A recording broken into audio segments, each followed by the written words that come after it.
Hello friends, welcome to Lexi kitchen சமையல். Lexi kitchen சமையலுக்கு support பண்ணுற எல்லாருக்குமே ரொம்ப நன்றி. இன்றைக்கி நம்மளோட சேனலில் எல்லாருக்குமே ரொம்ப பிடிச்ச, எல்லாருமே விரும்பி சாப்பிடக்கூடிய ரவா கேசரி எப்படி செய்யலாங்கிறத இந்த வீடியோவில் பார்க்கலாம். இந்த வீடியோவை ஸ்கிப் பண்ணாமல் முழுசாக பாருங்கள். இந்த ரவா கேசரி செய்கிறதுக்கு இன்றைக்கி ஒரு கடாயில் அரை கப் அளவுக்கு நெய் சேர்த்துக்கலாம். அது கூடவே அரை கப் அளவுக்கு ரீஃபண்ட் ஆயில் சேர்த்துக்கலாம். நெய்யும் ஆயிலும் சேர்த்து ரவா கேசரி பண்ணும்போது டேஸ்ட் ரொம்ப நல்லாயிருக்கும். மிதமான சூட்டில் கொஞ்சம் முந்திரி பருப்பு சேர்த்துக்கலாம்.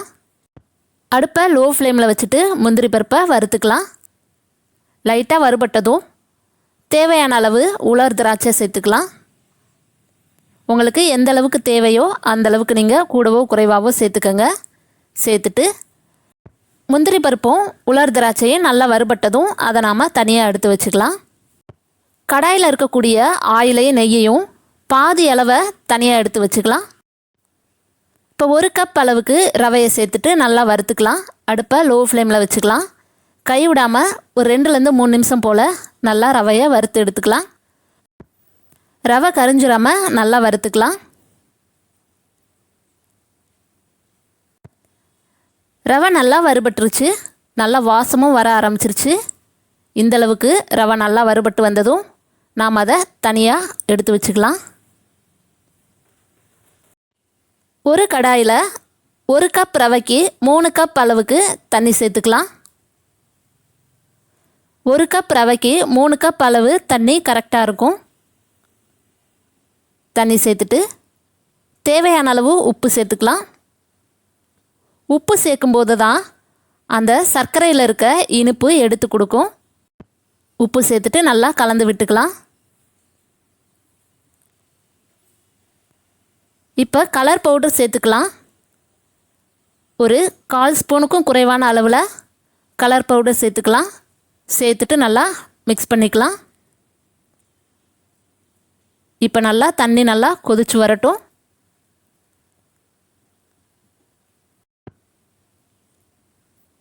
தண்ணி நல்லாவே கொதிச்சிருச்சு. இந்த டைமில் நாம் ஏற்கனவே வறுத்து வச்சுருக்க ரவையை சேர்த்துக்கலாம். கொஞ்சம் கொஞ்சமாக சேர்த்துக்கலாம். கைவிடாமல் நல்லா கலந்து விட்டுக்கலாம். ஒரே டைமில் ரவையை சேர்த்துட்டோம் அப்படின்னா ரவை கட்டி பட்டுரும். அதனால் கொஞ்சம் கொஞ்சமாக சேர்த்துட்டு நல்லா மிக்ஸ் பண்ணிக்கலாம்.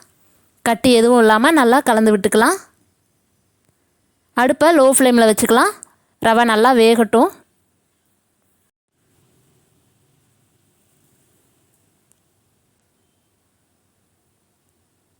இப்போ நல்லாவே ரவை வெந்துருச்சு.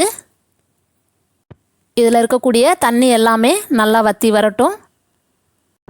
1/4 ஸ்பூன் அளவுக்கு ஏலக்காய் பவுடர் சேர்த்துருக்கேன். ஆனால் அது வீடியோவில் கவர் ஆகாமல் போயிடுச்சு. நீங்கள் ஏலக்காய் பவுடராகவும் சேர்த்துக்கலாம், அல்லது ஏலக்காயை தட்டியும் நீங்கள் சேர்த்துக்கலாம். சேர்த்துட்டு இப்போ நல்லாவே வெந்ததுக்கப்புறமா 1 கப் ரவைக்கு 1 கப் அளவுக்கு சர்க்கரை சேர்த்துக்கலாம். உங்களுக்கு இனிப்பு அதிகமாக வேணும் அப்படின்னா இன்னும் கொஞ்சம் சர்க்கரை கூட சேர்த்துக்கங்க. சேர்த்துட்டு நல்லா மிக்ஸ் பண்ணிக்கலாம். சர்க்கரை நல்லா கரைஞ்சி வரட்டும். சர்க்கரை சேர்த்ததுக்கப்புறமா ரவா கேசரி நல்லா லூஸ் ஆகி வரும். நல்லா மிக்ஸ் பண்ணிக்கலாம்.